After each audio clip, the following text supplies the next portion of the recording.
Brutally Speaking podcast is proudly sponsored by Rockabilia.com. For over 30 years, Rockabilia has been the go-to destination for all things band merch. With over 500,000 items in their online store and collaborations with today's hottest bands, you're sure to find something you love. Use our code BREW10 at checkout and take 10% off your total order. So go pick up your favorite new piece of merch now over at Rockabilia.com. Now, on to the show.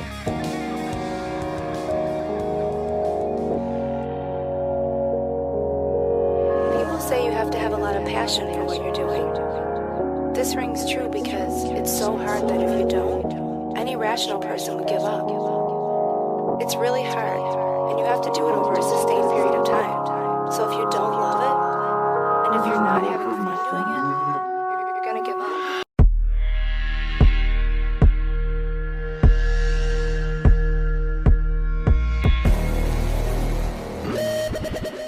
What's up, everybody? Welcome back to another episode of the Brutally Speaking podcast. I am your host, John, and this episode's guests, well, I have a few of them. I have Jason Hook from FlatBlack, formerly of Five Finger Death Punch, Austin Meade, returning once again, and also the guys in Stabbing Westward. This was recorded over the 2 days locally here at Upheaval Festival. It has been a long time coming getting these out, but honestly, with the foot surgery and a bunch of other episodes that kind of needed to come out corresponding with album releases and so forth, kind of didn't really have a way to drop this in anywhere. So this is just going to be a midweek drop bonus episode. But this is fun. This is kind of one of the first years in recent years that at Upheaval have gotten to do actual press. A lot of times people come and just kind of don't want to talk. I don't know if to me or to people in general, but it was kind of nice actually getting to schedule some interviews with people. And honestly, other than Jason, everyone is a returning guest. So it was kind of nice to meet some of these people face-to-face in person for the first time. And in the case of Austin Meade, it was really nice actually getting to see him perform because the last time he came through Grand Rapids, I had just left to go on a vacation. So I was not in town.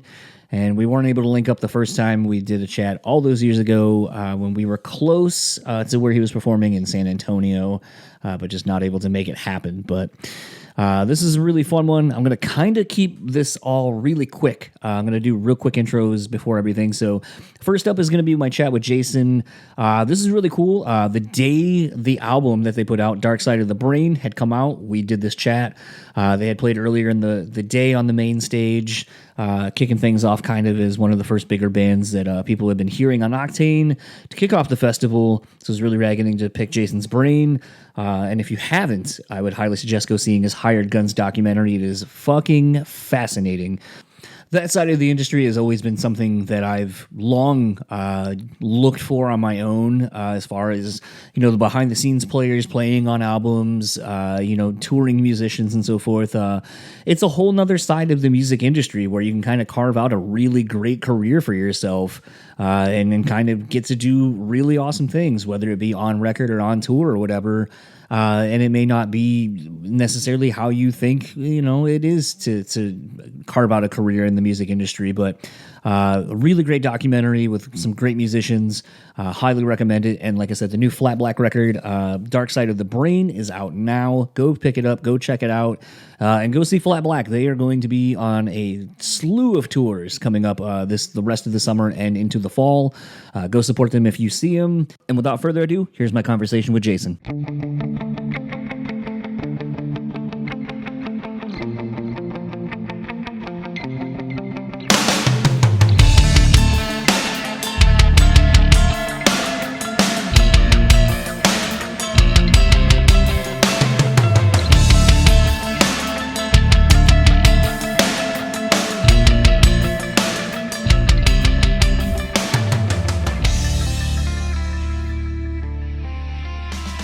Happy release day.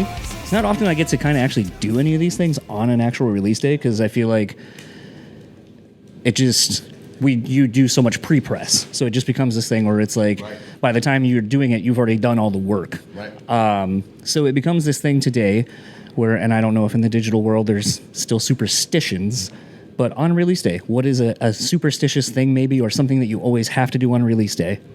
Oh, geez. Well, in this day and age, I'm sort of staying close to the social media. I'm enjoying reading all of the feedback. Keep in mind, this record was done in January of 2023, so it's been in a folder on my hard drives for 18 months or whatever. So to have it out now and people commenting and sending me messages and posting about their favorite song, I mean, it's kind of a thrilling day. Kind of an odd day for us to be kicking off a tour because there's a lot of stuff that we have to do, obviously, to play the show, sign the posters, do the press, meeting people, and all that stuff. But I'm also trying to enjoy the feedback for the first time since January 2023. Well, it's funny because you're actually just really segued perfectly into a question I was thinking of today. Throughout your whole career doing what you've done, there's so many news and firsts and all that kind of stuff. What is something you've been looking forward to that's maybe a new or a first for this record release with this new band? A first. Well, launching a new band, period, there's just a constant stream of firsts, But I just wanted the people to hear the whole thing. So far, we've only released a certain type of song off the record, which was mostly the gritty stuff, which is fine. I wanted to do it that way to, sort of make an impact, come out, make a statement with some brutality, and sort of get our roots deeply ingrained into the metal male audience, and then start later on with some of the radio singles. I think and I feel like I'm starting to sound really old. Like I was commenting to somebody earlier, getting ready to turn 40 in a couple of months, but I feel like at times I sound like my dad, where it's like, oh, and this just reminds me of this, so I'd rather listen to that instead of listening to the new thing, because why bother?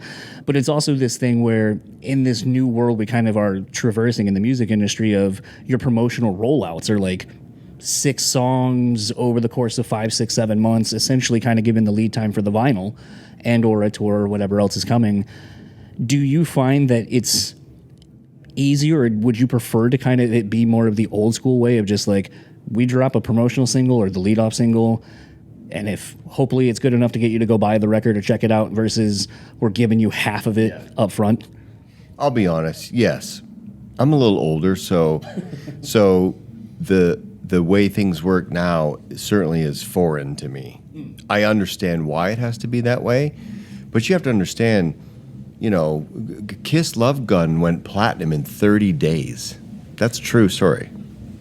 And, it wasn't that long ago where I would race to Tower Records at midnight, the night when the new Van Halen record was coming out or whatever, and you'd line up at Tower to get your copy and then run home and listen to it till 4 a.m. I miss all that stuff. It's just, but it's never going to go back that way. Thank God there's been a resurgence with vinyl. And I think it's worth mentioning now that our vinyl will come out in October. So they stagger that. Right. And because I noticed that people were like, well, the record comes out today, but I can't go buy it? You can pre-order it, and then it will deliver in October. Yeah. But here's what you need to know, is that side 4 of the vinyl is live from Edmonton. We were talking about, I get it, nobody buys records anymore. I understand that.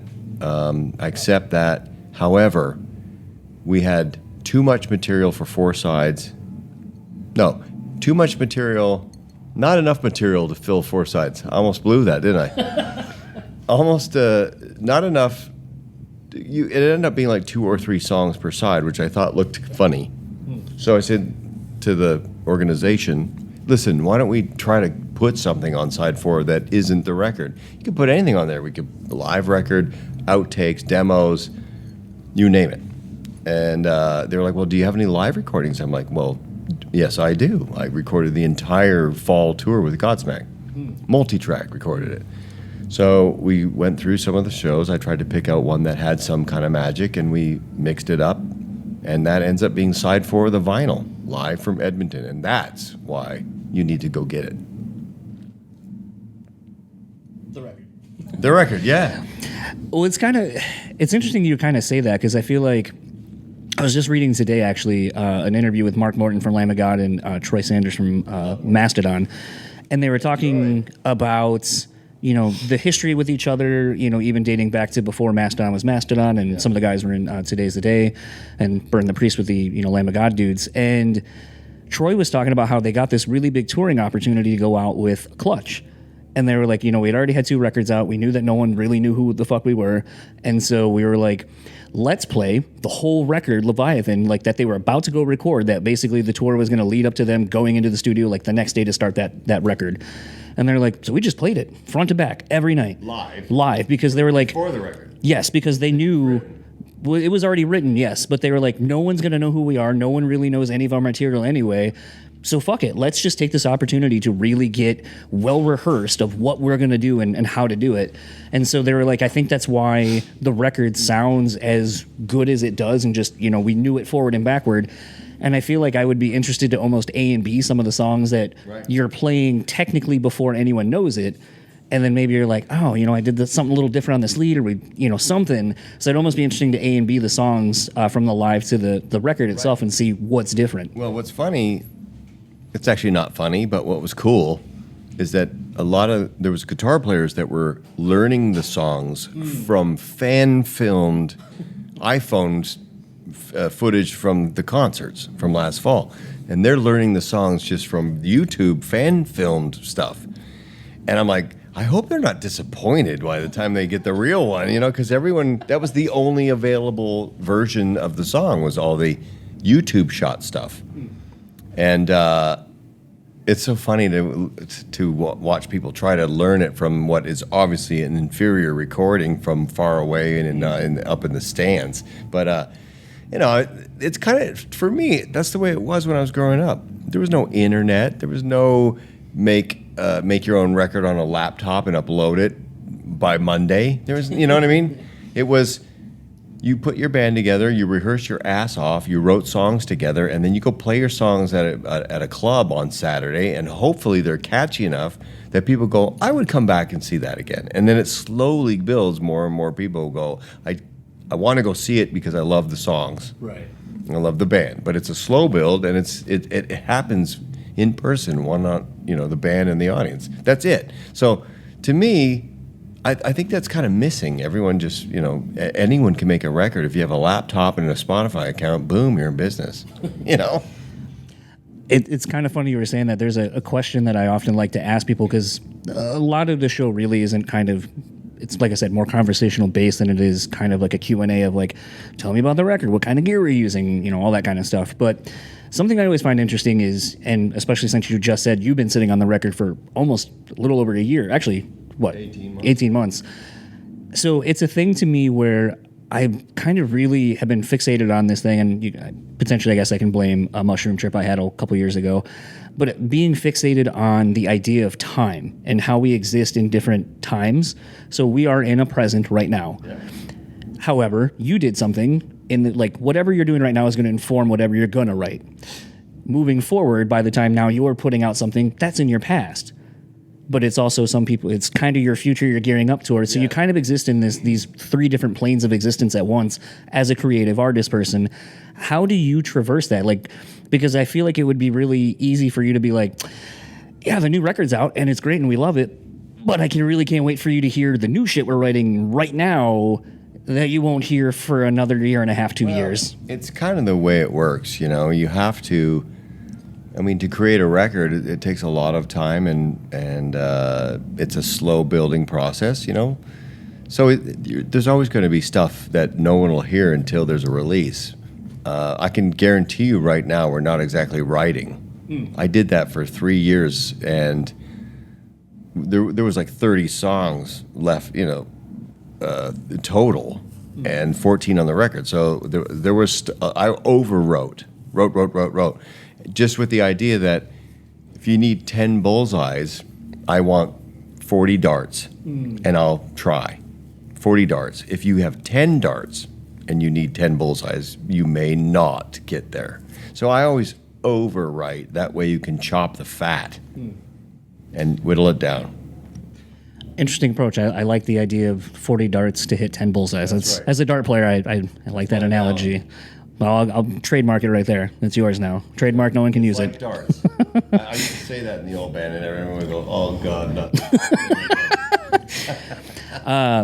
Kind of one of the few last questions, so I can let you get to dinner and get to those little brownies. I was thinking, obviously the Hired Gun documentary that you worked on and put out, really loved that side of having a lot of friends who kind of traverse that side of the music industry and are in various bands and so forth. It's a huge part of how people make a career and a living and so forth. So to kind of put a spotlight on it, I think was really cool.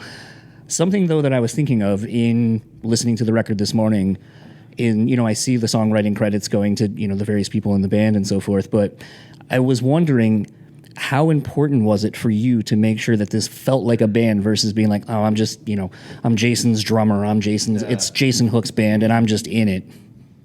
Well, it was very important. I really didn't want this to come across or be perceived as Jason and Friends.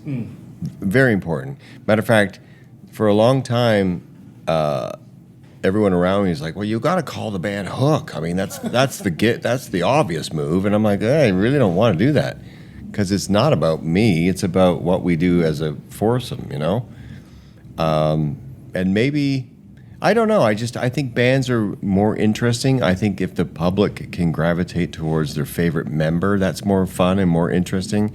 I grew up a diehard and still am a Kiss fan, a Van Halen fan, and it wasn't Eddie and Friends. It was 4 superstars, right. And I like the idea of that. So I try to pick winners for this band in every facet, so that it wouldn't be me and Friends. I didn't want that at all. I thought it would be much more fun for us to be George, Paul, John, and Ringo. Except Wes, Nick, Jason, and Rob. I was going to say as a joke, I was like, the first 4 names you said sound really cool together. Yeah. I don't know if the the other 4 kind of go as well, but I think it's because a lot of it is more, we've had, 40, 50 years of Beatles music to... Let's be super clear. I'm not comparing Flat Black to the Beatles. The Beatles are the Goliath, the top of the mountain, the creme de la creme, the best there ever was. Right. I'm just saying, in theory, there was 4 strong personalities and individuals, and everyone picked their favorite Beatle, and that as a concept and as an approach was something I wanted to recreate in this day and age, to see if I could make it happen. And even on the recordings, everyone has a chance to do what they, stand out and play to the best of their ability. Kind of maybe a weird last question, but it was something I was thinking of today. Again, checking out the record.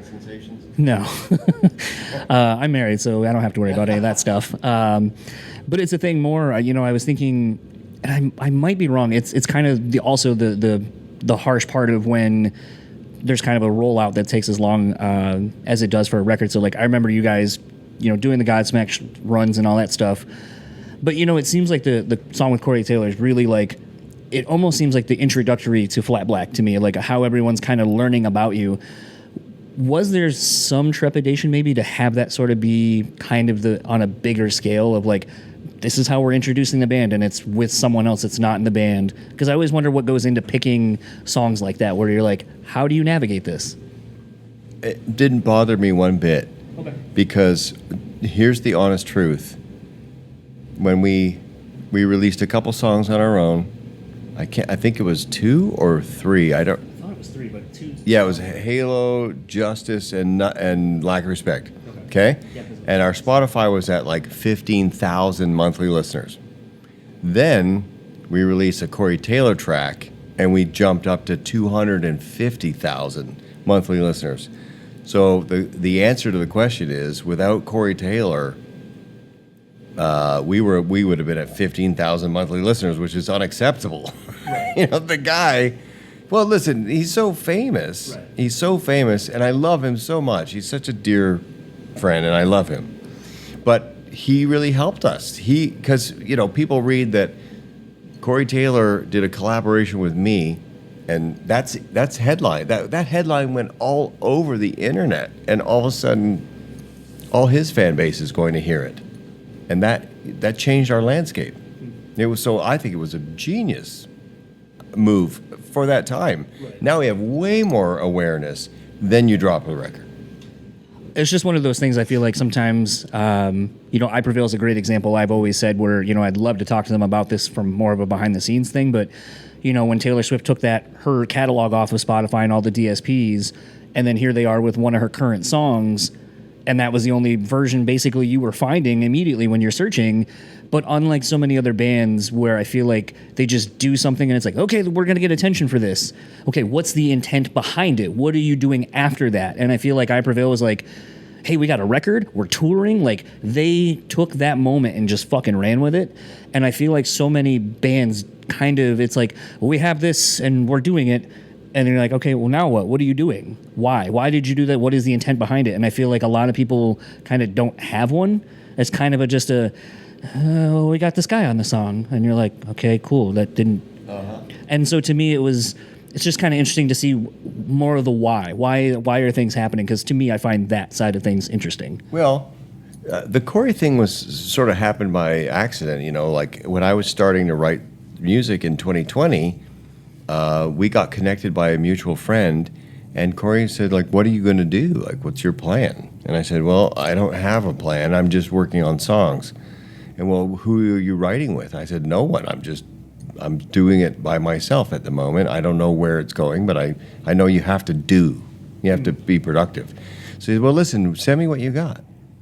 So I'll go, oh, here you go. So he completed 5 songs. And I picked Nothing to Some. There was no way he was going to guest on 5 songs. What's a new band? Yeah, I mean, it was. I was just thrilled. I picked Nothing to Some because it was the nastiest one we did together, and for me, that was exciting, because I remember my manager heard it. He said, "Ooh, you got Slipknot, Corey," and that to me was just so sick. Last question for you: where can anyone find you, or anything you would like to plug online? Well, again, the vinyl, I designed the art, the packaging and the artwork for the vinyl. And so it has a little personal. I'm personally attached to the packaging. So what? But it is it's a double vinyl, and you can only get that live disc or that live show by buying the physical. The CD and the vinyl will only have the live stuff. So I think it's worth pointing out. If people care enough, that's where you have to get that to hear that. The other part of it is just I'm Jason Hook.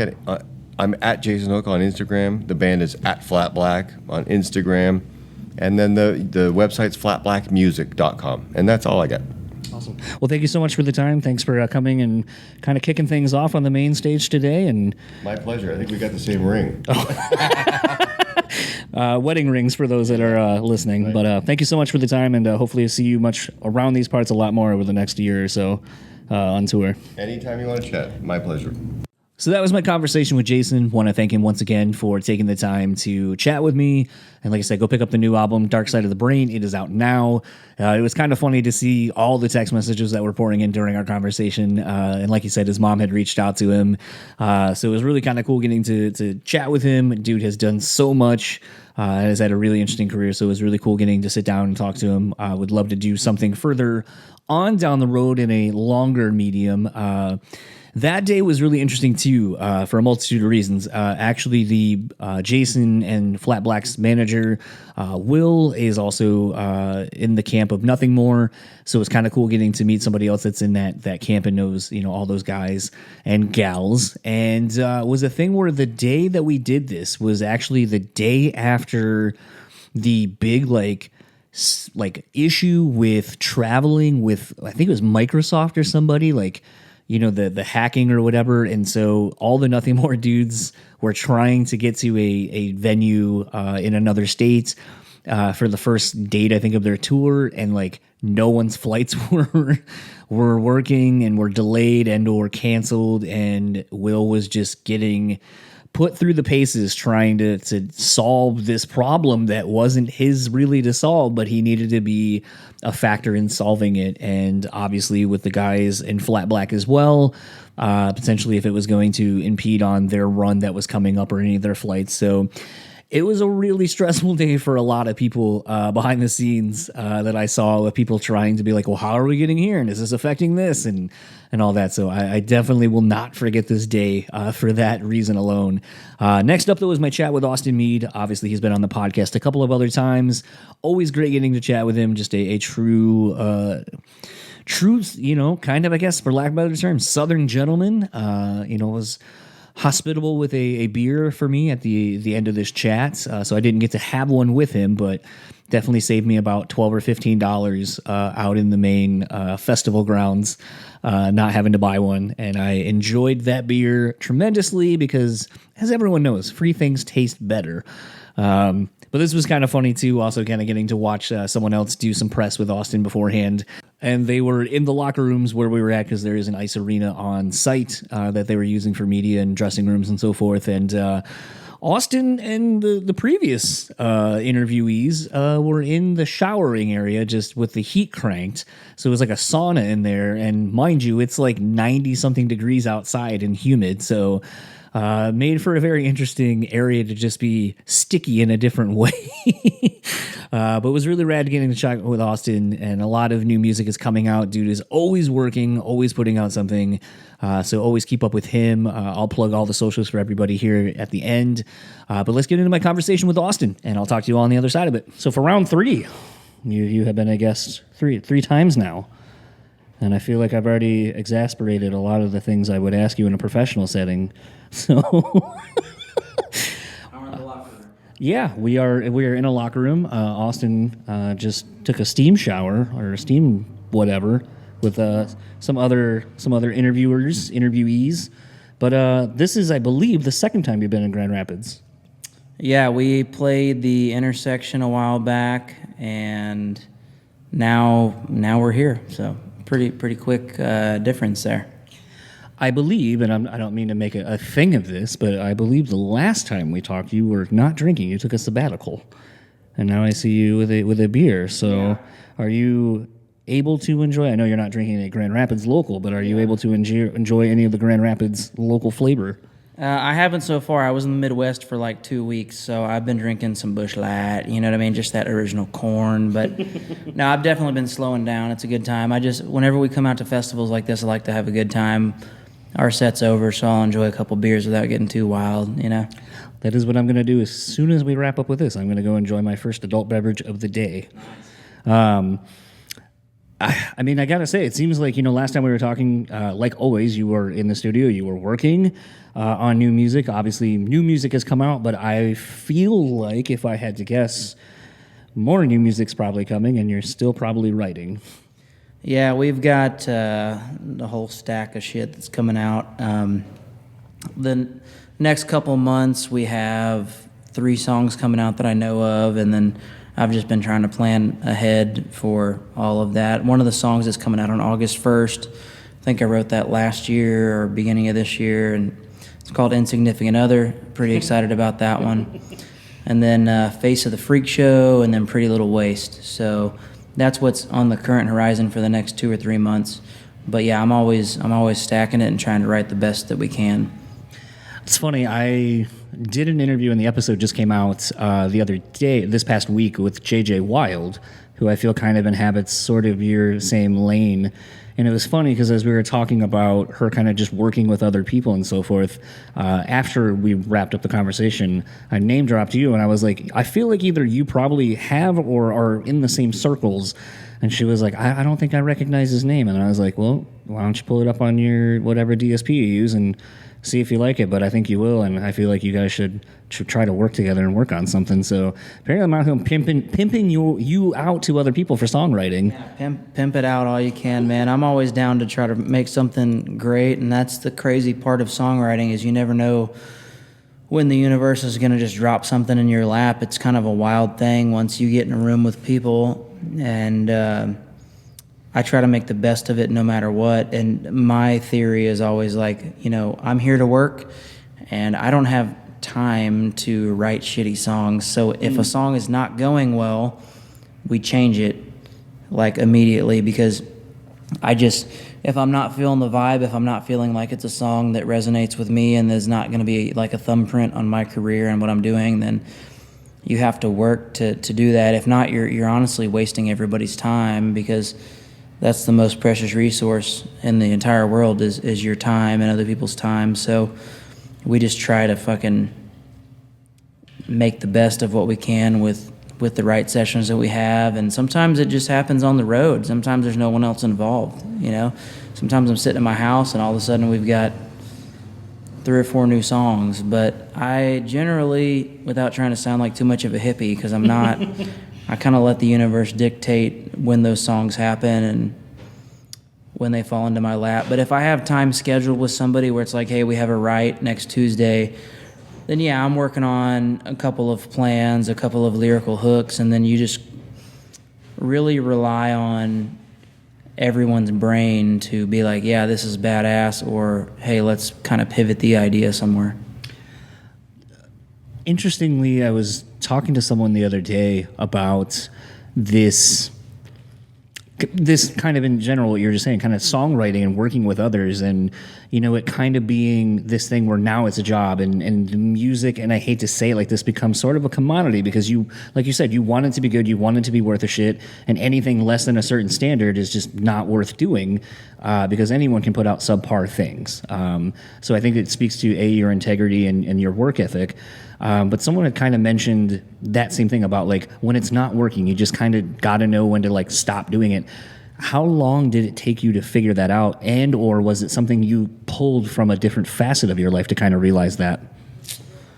Yeah, I've always been like a competitive asshole. So maybe it comes from a selfish point of view. I don't know. But if I'm not vibing with it immediately, if I don't feel like I'm like, oh yeah, hell yeah, I want to put out this song and I feel like this is Austin Meade, then I just don't fuck with it, you know? And again, it's usually very early on, if we're talking about songwriting sessions or anything like that, like it's usually very on where I'm like, I love that, and if I don't absolutely love it, and if other people's eyes in the room don't light up, then I just keep digging.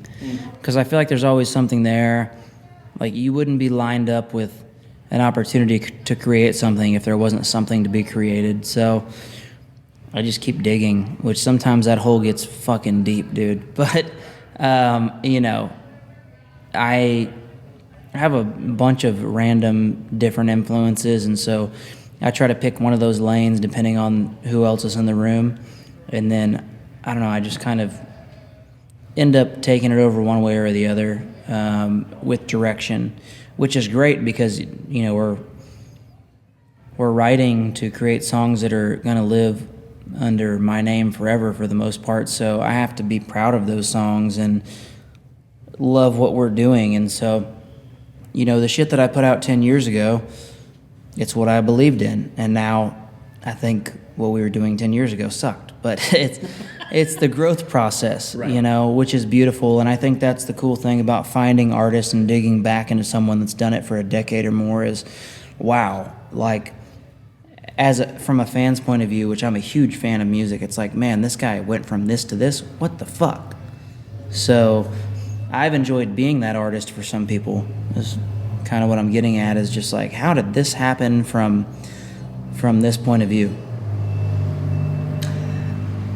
Kind of looking at a lot of your socials when you kind of let us collectively as the fans peer into your personal life, sort of, I feel like you're someone that either takes on a lot of projects or, more to the point, just really wants to be self-reliant. Like, you know, you had posted a video of you working on your bus because it broke down, and I know obviously that is your bus, it's not one you rent, so all of the problems and shit like that, I'm sure just to keep money not going out more than it needs to, you just kind of take on the role of figuring out how to fix that to do that.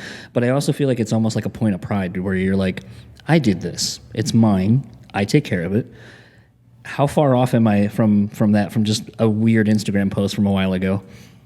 Yeah, you're probably pretty close. I try not to be too prideful or anything, but I mean, we got Kevin sitting right here. Kevin's one of my best friends, and we were cracking up yesterday because we had some guys flying in and their flights were delayed, and they were calling me saying, I might not make it here. And I was like, get to that fucking desk and tell them you're going to miss your fucking job, and they owe you.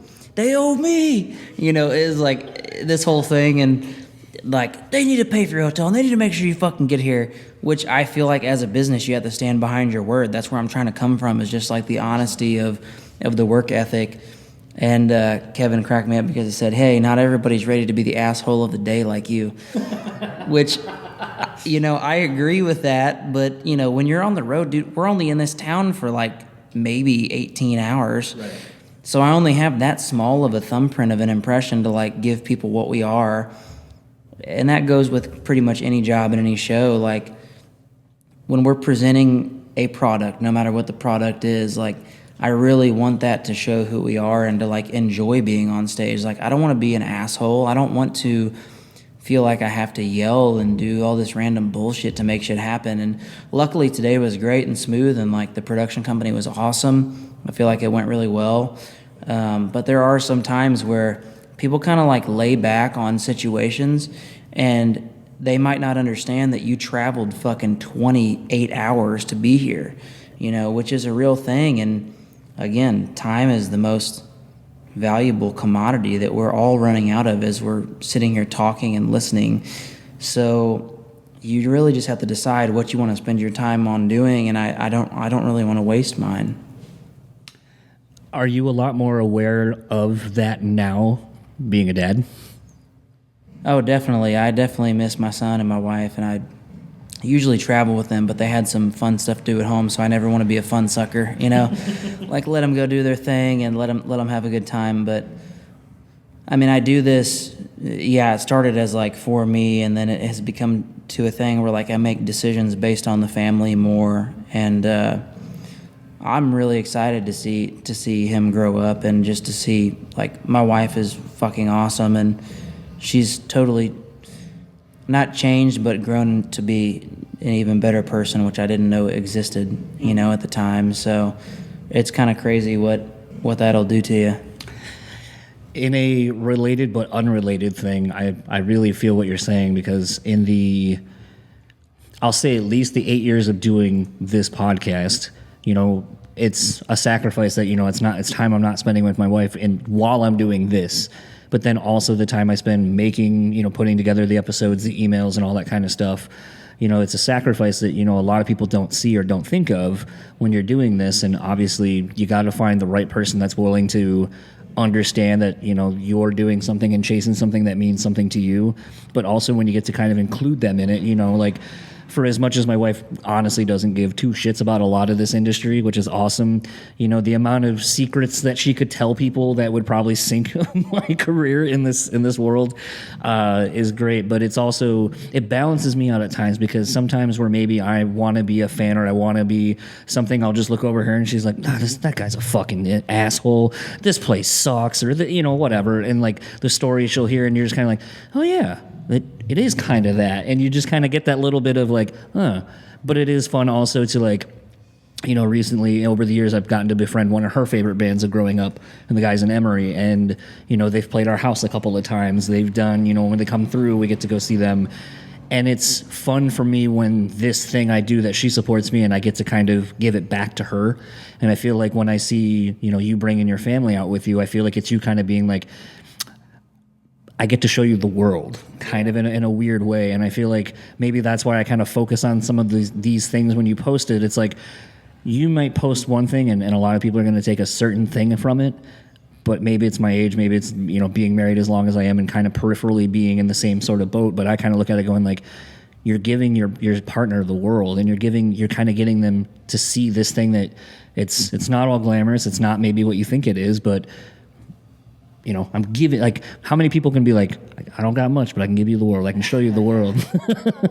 Yeah, I mean, it goes back to this funny thing that, so David Willey's our lead guitar player. He's my fucking right-hand man, and he's my best friend, and he's been working with me for almost a decade. And it cracked me up whenever I told him I was getting married, because I've known him longer than I've known my wife, and I've probably slept in a bed with him more than I have my wife. But he goes, when we were going to get married, he goes, I am so excited for you. He goes, I've never met two assholes that made a better combination than you two.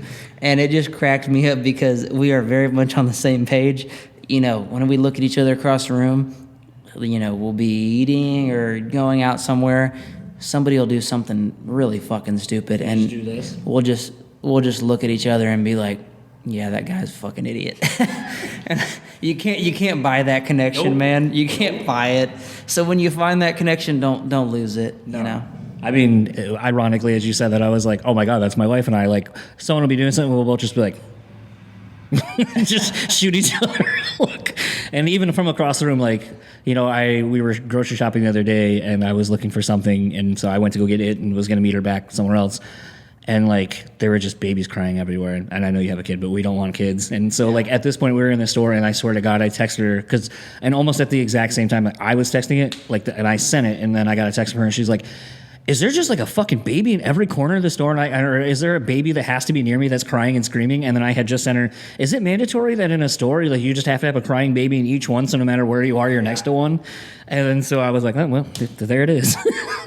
Yeah, the baby thing is funny. We used to be like that too, and then I don't know, we just started thinking about the world, and you know, we really wanted to put our thumbprint on something, and I feel like the world needs better people, so we were like, all right, well, I feel like our morals are where we need to be, and all right, let's try to make somebody else that has those morals or hopefully can be better than we are, because you never know when you're going to have a kid that changes the world. And I know it sounds like some kind of superhero story or maybe cliche, but you know, the getting into the family life is a totally different vibe than what we were doing 2 or 3 years ago even. And my hope is for our family and my son and whatever else might come after that they would just be even better people than we are and try to leave a thumbprint on the world in general that is even better than what we have. So, I mean, we're getting deep here, but humanity is not going to get better if we don't continue to raise better people. And we're only on the earth for a very short thumbprint of time. So people will roll their eyes at this and that, but I feel like that's kind of what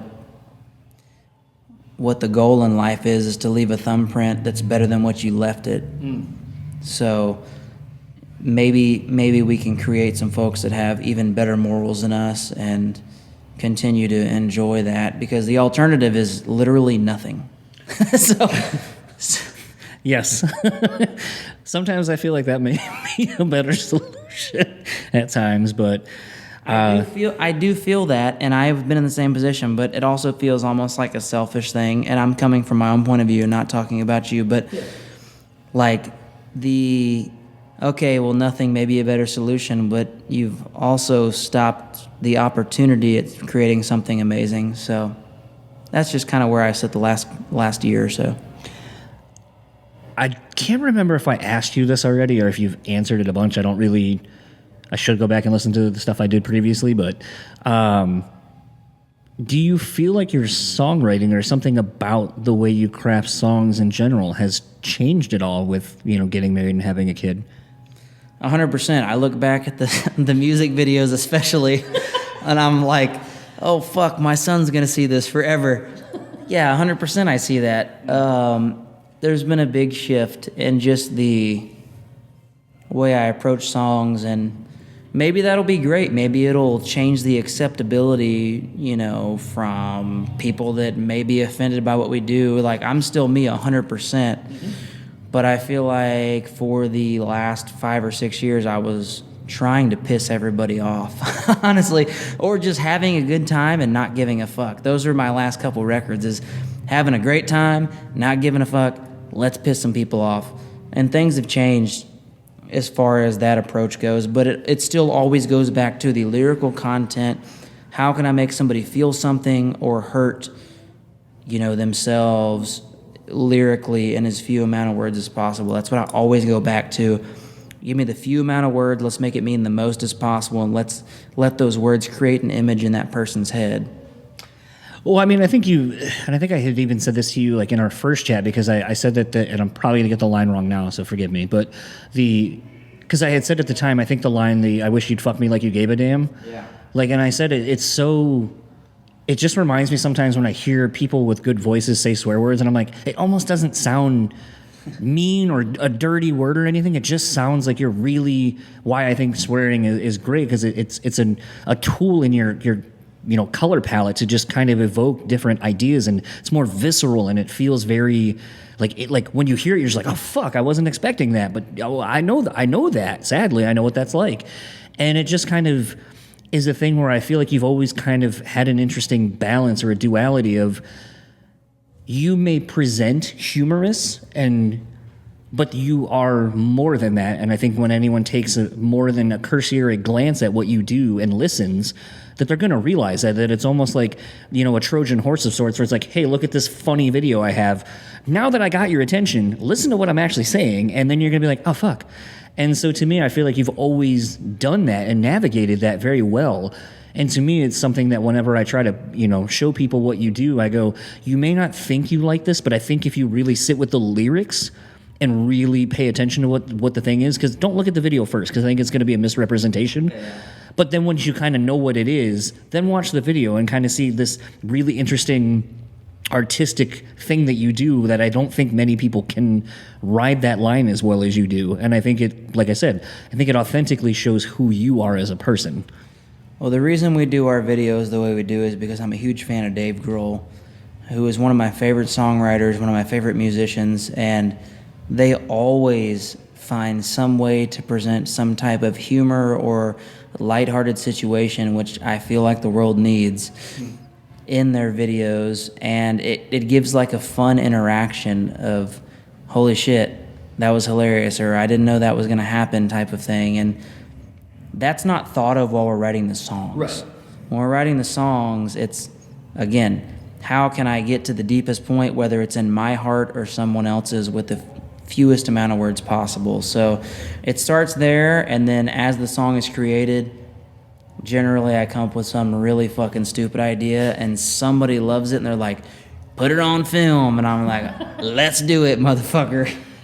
Which is the beauty of it, because if I didn't want to have a good time, I wouldn't, be doing this for a living. I went to school for ag economics, so I could go out there and do something in the economic world and sell cattle and corn or houses or whatever the fuck it is, but I, don't know that has a long-lasting impression on anyone's life, which, who knows? I'm just having a good time, dude. I think that's really all you can kind of do is be present in the moment, enjoy what you have, and kind of be more aware of it. And it's something, I think I've really been focused on and thinking about a lot about in the last couple of years. Getting ready to turn 40 in like a month and a half, and thinking about, that milestone of an age, but also thinking about, being married. We're getting ready to celebrate, 9 years this year, been together for 14, realizing that that's almost, fucking half of my life, that I've been with this person essentially, and thinking about how I've grown. Like when you look at the photos, because you spend enough time, you put in like equity into this thing where you can kind of see like where the thing has gone and where it started. But just thinking about who you were, who you wanted to be, who you are, who you still want to be, and how those people intersect or where they intersect, and just thinking about being a better you to be better for other people. And I don't know if that's a selfish thing to kind of think like that, to kind of be that inward, to realize you got to kind of be reflective outward. But I think, and this is probably a therapy thing that I've picked up over the years, but I think it starts with, if you have just the intention and the idea of like, if I want to be more positive, it's harder to be positive, but I'm going to get more out of it by being that way versus being negative, which is going to just draw that into my life. And I don't want that. Yeah, I'll leave you with two things. And it's, obviously everybody says life is short, you better fucking enjoy it. But two, if people take care of you, you better fucking take care of them, because there's not a lot of people that have your back. So when you find your circle, take fucking care of them. You have to. And if you decide not to, then you're not going to have a circle. Couldn't have said it better. Thank you so much for the time. Hopefully you enjoy the rest of your day here at the festival. Safe travels, since I don't think you have to deal with any of the flying shit for a little while. Yeah, not a couple days. And thanks for doing this again. Yeah. So that was my conversation with Austin. Want to thank him once again for taking the time to always come back on the show, always offering little bits of sage wisdom, and just being one of the most tirelessly working motherfuckers I have ever seen. Dude just finds a way to do it and to chase his dreams. And if you're not inspired by his journey, by what he has done, well, then you ain't paying attention.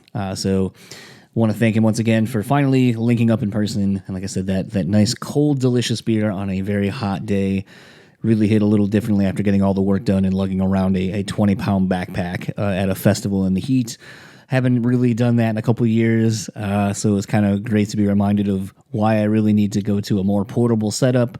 Something Jason actually had said during our before we started recording and even afterward. But I have found that this works for me, so I guess I will just stay strapped with a 20-pound backpack, which I had to lug up a hill. Fuck that hill. If you have been to Upheaval, you know the hill I'm talking about. And instead of taking the nice transportation to get around it, I needed to get up that hill and get to the guys in Stabbing Westward. So I just went straight up that motherfucker and was pretty winded afterward. So thankfully, the guys had some AC in their van that we did this in, but it was really great getting to chat with Walter and Chris. I haven't talked to Chris on the podcast in a few years, so it was great to finally link up face-to-face and chat with those guys. And without further ado, here is my conversation with Chris and Walter of Stabbing Westward, and I'll finish up everything on the other side of this one. All right, we are rolling. It is hot as shit. I walked up that hill to get here because apparently there was more of a line to take the scooters this time, or the carts or whatever, than there was yesterday, but I feel like I needed the exercise, so it's good that I did that. Here with guys in Stabbing Westward. It has been a couple years. I feel like you're kind of, for lack of a better term, no disrespect, but like on a comeback now. I feel like Sick New World you guys did somewhat recently, and that seemed to be really well for you guys. It seems like you are kind of on the lips and the breath of everybody right now of kind of bringing back this sort of, you know, nostalgia, industrial kind of quote-unquote new metal. I think some people I've seen you tag as, I don't agree with that, but I definitely wouldn't say new metal. Yeah, it's weird. I feel like you guys can probably speak to this better than me, but I feel like it seems like people are just so adamant about trying to tag things and trying to be quote-unquote current that they're just like, oh, it's this, even though it came before that, but it's this now, so that's what you just are. I just feel like people feel like they can't understand something unless they tag it. They put it in a box. Right. And it's just kind of wrong. I mean, like, we just kind of think about the music that we want to make. We don't sit around and go like, oh, we need something. We got to put an industrial sound in this, so we'll be an industrial band. I think of it as 90s alt-rock inspired by 80s industrial. So we listened to 80s industrial and Depeche Mode growing up, and that became our influence. And then we played 90s alt-rock. So we weren't new metal because that came after us. Right. So we were, right alongside, post-grunge, bands like Foo Fighters, Bush, bands like that were happening at the same time, Smashing Pumpkins, etc. So we were that plus our industrial roots. Is it, because I think you and I had talked about this previously, where I was like, is it kind of funny that I feel like you were kind of unto yourselves as far as like your sound, what you were doing, and then eventually I think others kind of caught up, and the mainstream quote unquote kind of caught up to what you were doing.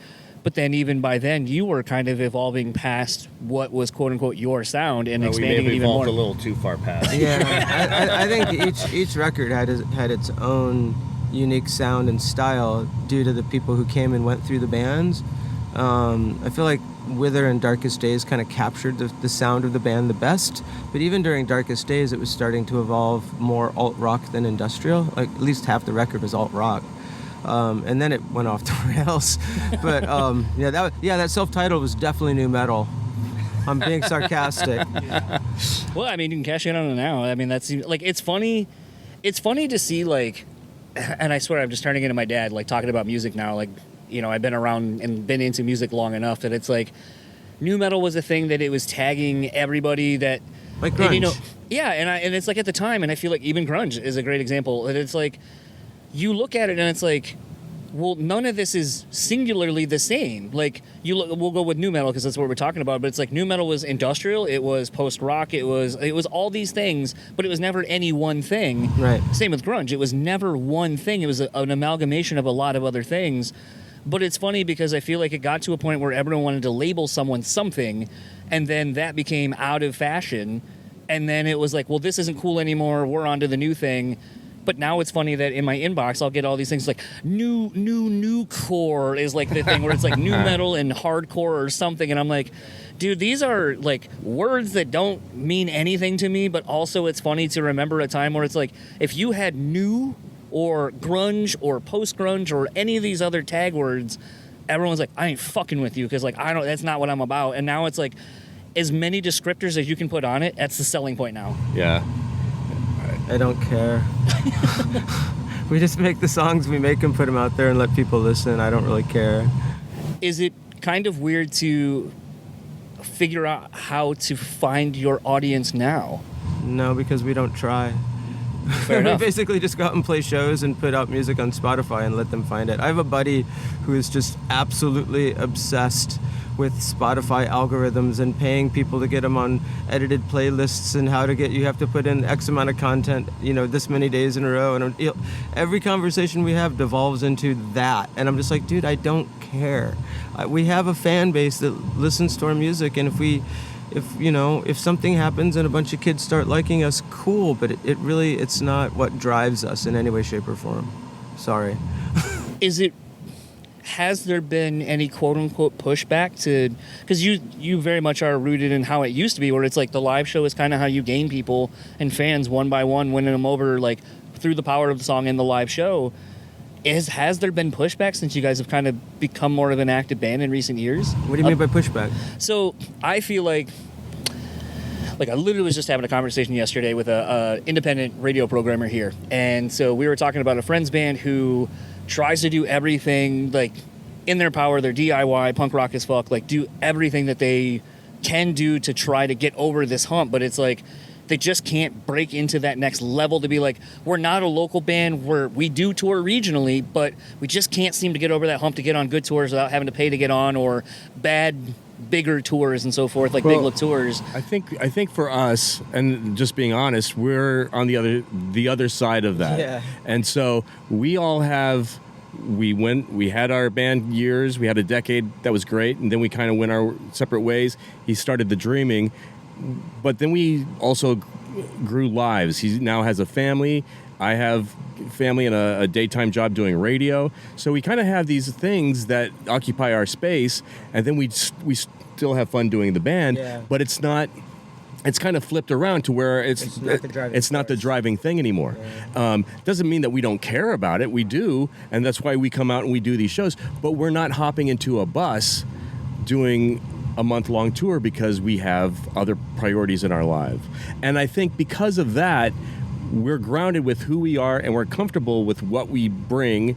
And like Christoper said, if people jump on board and they love that, that's fantastic. But we're not going to hire a crew of people to push us in all of these different avenues, pay them money for something that we don't have the time to support. Yeah, and I mean, the other thing is that we're you said nostalgia was one of the first words that you said in the interview, and we've come to accept that that's what we are. We have 4 or 5 hit songs that a lot of people recognize when we play them, and we can root ourselves in that. So we have a show where we can spread these like kind of hit songs out, and that's our legacy. That's what we worked our asses off in the 90s to build, and now we can not coast on it, but we earned it.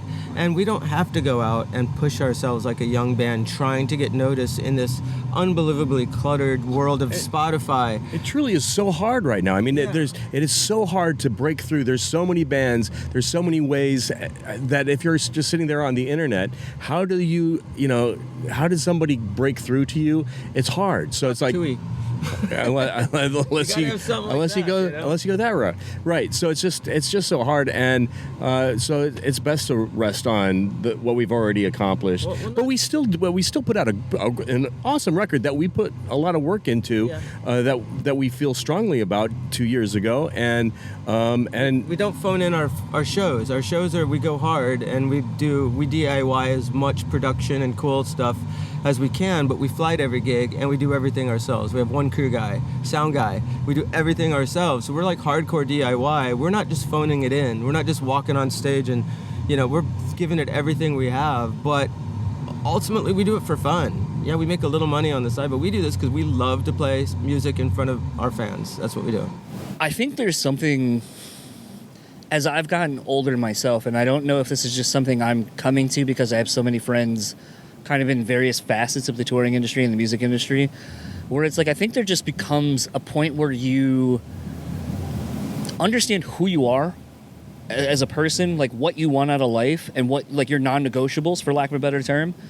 And I feel like when I talk to people, and no offense by this term, but when I talk to people who are older than myself, that have been doing it, have kind of been through all the bullshit and come out the other side and are still, quote unquote, intact, like friendships are intact, the legacy's intact, and everything's going on, that I feel like you just come to appreciate the pureness of why you started this. And it's not about chasing some bullshit anymore. Like, you're not bullshitting yourselves, you're not bullshitting others, and there's just something so honest and pure about it that I'm like, I wish more people could understand that and kind of be like, find this wisdom and this knowledge earlier, and your life will be so much easier when you start getting through harder things and traversing life. You can literally listen to the journey of despair that happens through the course of our albums. We came in so wide-eyed and excited, and then you need a hit single, you need another hit single, you need to make a video, you need to tone the video down, you need to dress this way, you need to do your hair this way, you need to be this, you need to be that. And we pushed back when we could. We got dropped for pushing back too hard a couple of times, and it just beats you down. And at a certain point, you don't even know why you're like, am I doing this because I love music? Am I doing it because I'm on a treadmill that I can't get off of? Am I on a hamster wheel? And the time that we took off, and I did the Dreaming, which was just pure kids in a van playing rock music. That's all it was. It was just fun. We made no money, made no dent on the world. Electra came on the other night. I'm like, I was in this movie. That's the only thing we ever did. But it was fun. We had a great time for a long time. And now we're here, and it's supposed to be fun. We're playing festivals in front of, anywhere from, we played Rockville for 25,000 people, and I think we'll probably get a couple thousand people here. And it's just fun, and it's cool. And we're not trying to break into the top 100. We're not trying to get on the radio. We're not trying to get it on TV. I don't have to go kiss babies and shake hands. And, it's like we're just playing music and having fun. And that's so pure. Yeah, when he and I started working together again, it wasn't like, all right, here's a master plan. We're going to go and make hits and do it was just like, hey, you want to do music again? And it was like, yeah. We did an EP and printed it on vinyl, and I sold it out of I packaged them on my kitchen table and mailed them to people. It was that easy and that simple. We didn't care. We just wanted people to have new music. I think at the time you and I had talked last, everything was pretty fresh and new, kind of like Stabbing Westward kind of getting back up and running. As a person, I'm really fascinated in the growth of people and just kind of how people navigate life, because I think that there's something I can probably glean from everybody. I just kind of have to be willing to ask sort of hard questions at times. I'll preface with this, not often do people have sort of a falling out with, a creative partner or a partner in general that's more public.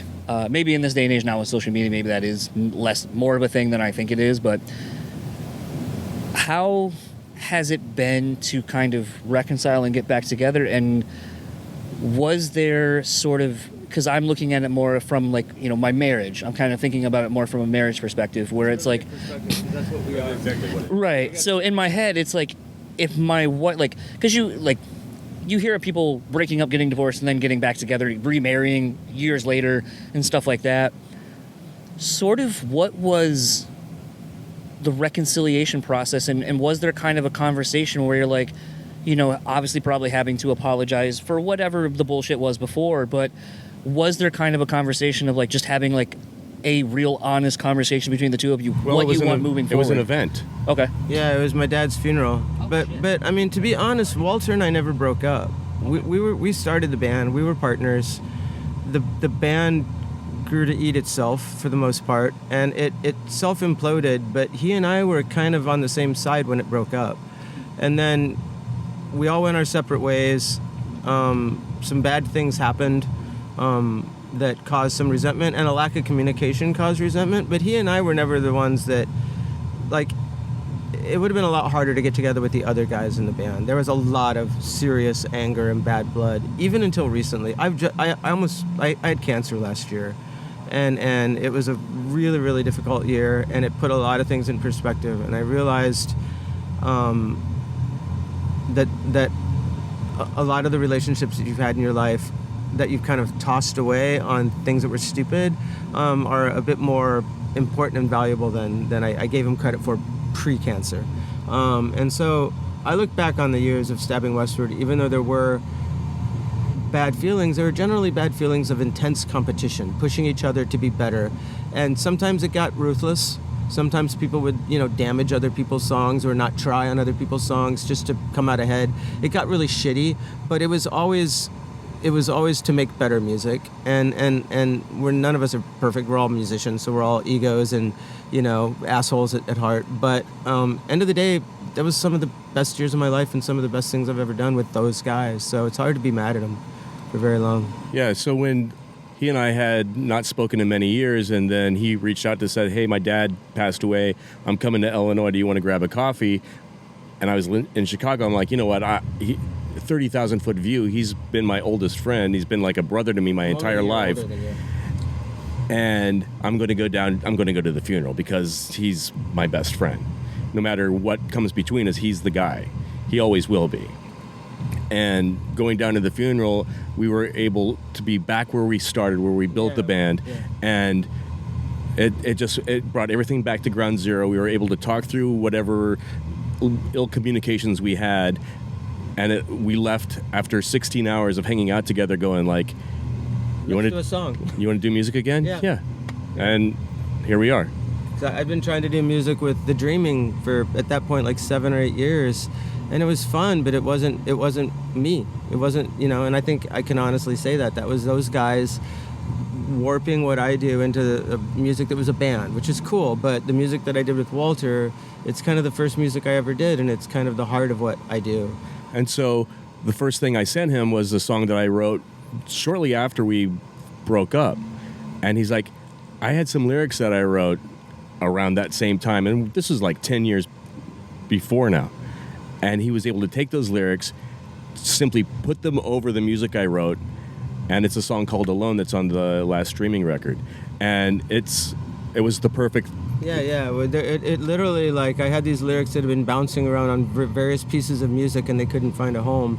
And as soon as I heard the thing he sent me, it's like I literally just dropped them on top on a file and they lined up perfect. I was like, well, that's because we've been writing songs together for 30 years, And I think that was the moment where it's like, no matter what, he and I are meant to make music together. Yeah, it was cool. I was gonna say, like, listening to that, there's a couple of things that just immediately came to mind. First of all, with the song that you guys are talking about, I've really, as hippie or whatever as it sounds like, I've really been trying to be more in tune with, like, things I feel like the world is putting in front of me to pay attention to, where it's like, you could say this is happenstance, you could say it's serendipitous, whatever it is. But it's just weird how sometimes, like, shit aligns and you're just like, all right, man, like, this is too on the nose to just not be something that I need to be paying attention to. And I think for me, like, it also speaks to not trying to force something, because I feel like so often in my life right now, like, something I'm trying to impart on, having friends that are younger by maybe 8-10 years or so, is, at times they're like, oh, I should be doing this, I should do this, or I want, and these things. And it's like, like, I'll use my marriage as an example. Like, a lot of people are like, I wish I had, like, your wife and yours relationship. And it's like, well, we weren't looking for each other. We weren't looking for a partner or a spouse, anything. We had just kind of gotten out of, like, honestly, I was still dating someone that I was not happy being with. And I had, again, a kind of epiphany moment where I'm hanging out with my now wife, and she randomly texts me and is like, I'm going to be in town. I'm going to pick up a bottle of whiskey, like, for you, like, let's hang out. And I was like, okay, like, nothing, just watching TV and hanging out. But I remember thinking, I've been dating this person for a year, and they don't make me feel important or valued. But I have someone who I just started hanging out with, and they make me feel important and special. I feel like I should see where that's going instead of being miserable and just trying to force this to be something that it either may never be or never was meant to be. And I look back now and it's like, I wish maybe the impetus of the relationship wasn't built where it was, because it feels kind of tainted a little bit. But the end result speaks for itself. We've been together for almost 14 years, married for 9. That was meant to be. I've been in the exact same situation. You basically told my story. And so it's like, but I think that's the thing. And I think the hard thing is to recognize it. And then maybe even harder to act upon it. But when you do, and you've made those choices, and then 14 years later, you're still happy. It's work. That's the other thing I think people don't. Be. I don't think people, and I don't know if it's a generational thing. I don't know. I can't put my finger on it. But I feel like people aren't willing to work for shit anymore. Like, work for your relationships that mean something to you. Work for the job or career you want. I feel like people want shit handed to them. And I feel like, again, kind of looking at your career as unsexy as it may be at times, to be like, but you're still fucking here doing it for the right reasons. You found your why, maybe several times over, and you found your people in that. And it's like, there's so much to be gleaned from that when you look at it. I'd like to go back and ask why you think it's unsexy. I'm just kidding. I think it's unsexy because people don't like to hear that things are hard, that they have to be earned. Yeah. That sometimes you have to literally have fights, say the awful shit that you will eventually take back in time. Yeah, it's the honesty, and that's not sexy. Yeah. And even in the music industry, when people are like, "You have to work, you can't just skip especially all in the the music fucking industry, steps to get-" especially in a band where everybody's got an ego, and but you have to. Well, there's even that. Admitting that part. Yeah. People don't want to admit that they're selfish or have an ego or anything, or that their feelings But get the hurt. sooner you realize it and can deal with how you work through that, the more success and the more fun and the better experience you're going to end up having. How can you crave standing on a stage in front of 20,000 people and not be a narcissist? It's like, Yeah. literally They go goes with hand the in hand, it's like yeah. the personality type. Another question based on, Chris, what you were saying a minute ago. I feel like obviously going through a cancer scare and now being hopefully on the other side of it, everything's good, I would assume. I assume. We assume? Okay. That's very much how I deal with shit. Yeah, I think so. Has it inspired you to either A, write new material, No. or B, are you finding maybe new layers or meanings in your old songs through what you've went through? Do you listen to the old songs? No. I mean, even when you're performing them, though. Like, do you find something new in it? Yeah. There's times I'll sing something and it'll mean a little bit more. Yeah. But I haven't written anything new. I don't want to write the I just almost died from cancer record. That's stupid. Nobody wants to hear that. So I'm letting enough time go by that's not the dominant personality feature that I have. I think enough time has gone by. I hardly mention it anymore. For a year, it's like, you're still going through it a year later. So.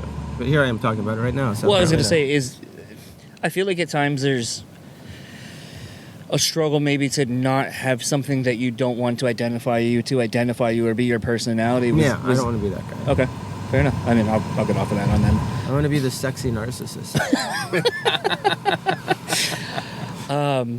I don't want to take up too much more of your time because you guys are, I think they're just finished. I think Yeah, we did. Yeah, so I guess we'll just do this last question. Where can everyone find you, or anything you would like to plug, and what are you looking forward to finish out this year? Well, we're adding shows where we can. Jurgles. We're going to be at Jurgles, yay.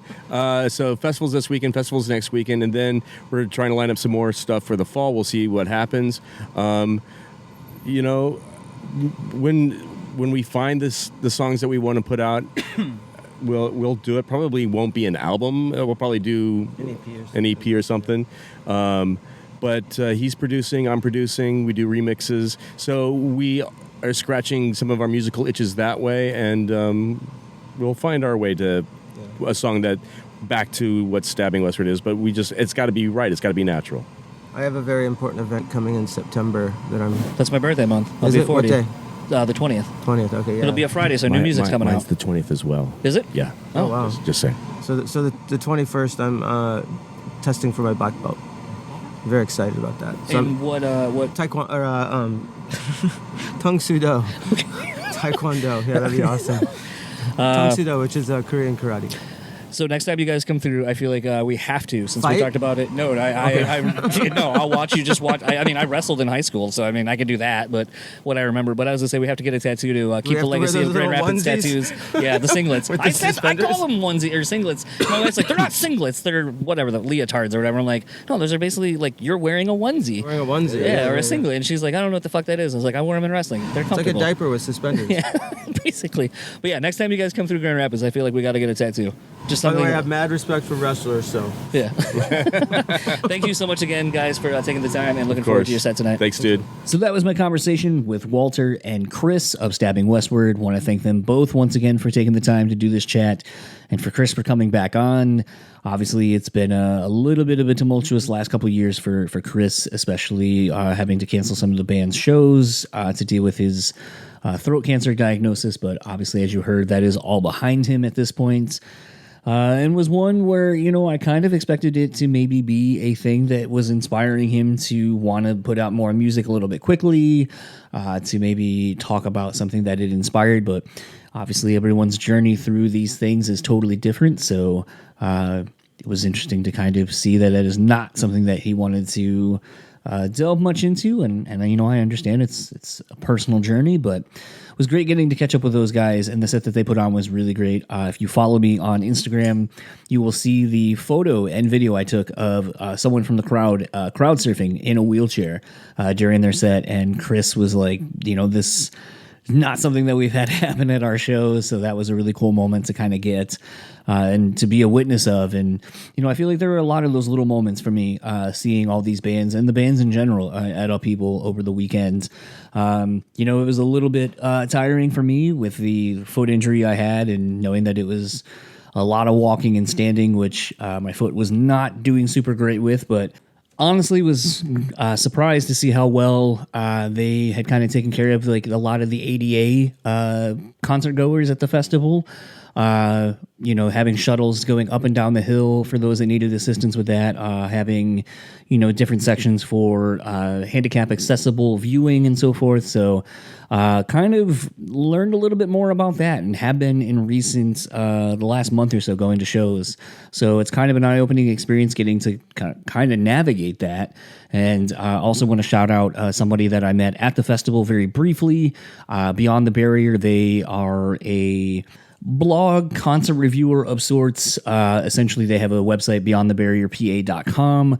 They go to a lot of different venues, go to a lot of different concerts and festivals, and not only give their reaction to the festival itself, but also providing a lot of necessary information for those that need ADA access to these venues, and kind of giving a perspective of how venues are for someone that needs those. So definitely wanted to give a little shout out to that, as that was somebody that I had kind of been watching throughout the day navigate the festival. And obviously, like I said, going to their website, I think they are providing a lot of great information for those that have questions about venues and festivals that you're going to be going to, and what they offer as far as ADA services. And like I said, something I have been having to navigate myself lately with some of the shows that I am hoping to go see in the upcoming weeks and months, while still having various restrictions on walking and so forth. So shout out to Beyond the Barrier, and shout out to everyone I got to talk to this weekend at Upheaval Festival. It has been great being a part of the festival from its inception, the first year, all the way through now. I think it's been 5 years of being able to go to the festival. It's really cool that it exists in my local community, and working with a ton of people that I see and experience them at concerts all the time, from Dale and the security staff that works at the intersection, to 20 Monroe and a lot of the other venues here in town, to also some of the service industry staff that ends up working some of the tents and so forth, serving cocktails and beers and so forth. It's just been great to kind of see this really impact our local community. Being minutes from my house, it's something my wife and I are able to kind of go and do and walk to, and kind of showcase a different side of our town that some of our touring friends don't get to see, and take them to some of the local eateries that are more local to us here and close to the festival sites. So always great getting to kind of see people when they come through, but also getting to showcase a different facet of the Grand Rapids music community. So Really great getting to be a part of this. Looking forward to hopefully maybe doing it again next year. Obviously, they've announced the dates that they've set aside for the festival, and hopefully can get to continue doing press at this event year in and year out, because like I said, it's just great to be a part of something here in my hometown, minutes from my house, and that has kind of been really a part of my summer. But, maybe it'd be great to kind of branch out and finally go to one of the incarceration festivals or Rockville and Cadott, Wisconsin, and maybe just kind of experience a festival somewhere else here in the Midwest and kind of see what it has to offer as well. Obviously, the Shawshank prison for incarceration being the backdrop and the history behind that prison as a prison is pretty interesting. So I feel like I kind of want to venture down that way and kind of see what that festival's like. But it's kind of hard when you got a local grown festival literally in your backyard. Kind of hard to pass that up to go to every year. And just the convenience of being able to go walk, I should say, about 7 or 8 minutes and then get into your car and then drive 2 minutes to get to your house and sleep in your own bed. And hang out with your own dog and all of those things. But let's start wrapping up this episode. If you would like to keep up with everyone, I'm going to kind of go in chronological order. So if you'd like to keep up with FlatBlack, you can go to their website, flatblackmusic.com. That'll have your landing page for all merch, tour dates, and everything. Otherwise, if you want to find them on Facebook, it is under FlatBlack Music, as well as their Twitter. Instagram is at FlatBlack. And if you'd like to keep up with Jason, you can find him on Instagram at Jason Hook, or find him on Twitter at JasonHook03. If you would like to keep up with Austin Meade, you can find him at Austin Meade Music on Facebook, Austin_Meade on Instagram, as well as Twitter. He does have a link to kind of like a link tree type thing. It's kind of a bit weird for the URL, so pretty much on any of the socials, you'll see a link to that. That'll take you everywhere as well, give you all the tour dates and such. But he is pretty active on everything, so just follow him, and you will be kept abreast to everything going on with Austin. And Stabbing Westward you can find at stabbingwestward.com or go to stabwalt.net. Keep up with what's going on with Walter. Rest of Stabbing Westward socials are Stabbing Westward on Facebook, but it's WESTWRD. And it's also that for their Twitter page. And if you want to find them on Instagram, it's Stabbing Westward, spelled out correctly. And if you want to keep up with Walt, you can find him at Stab Walt on Instagram and Twitter. And Chris doesn't have any socials from what I could see, but it seems to a degree he is more of a private person, so not entirely surprised by that revelation. But I want to thank everyone for taking the time to do things at the festival, allowing me to take a little bit of their day on a very busy thing. I don't know if anyone's ever been to these festivals, but it is a constant go of setting up, getting ready to play, doing press, going to your area, playing the show, doing more press, trying to hang out, trying to eat, trying to see other bands, and or immediately packing up and traveling to the next thing. So I want to thank everyone involved in doing this, and hopefully next year, like I said, get to do some more of this at Upheaval. Thank you for taking the time and listening to the show. It was fun trying to squeeze this in randomly for a bonus episode. So obviously the next episode will be with Mark from Nothing More. So enjoy the rest of your week and get ready for that one. That was a great chat. So I will see you all then.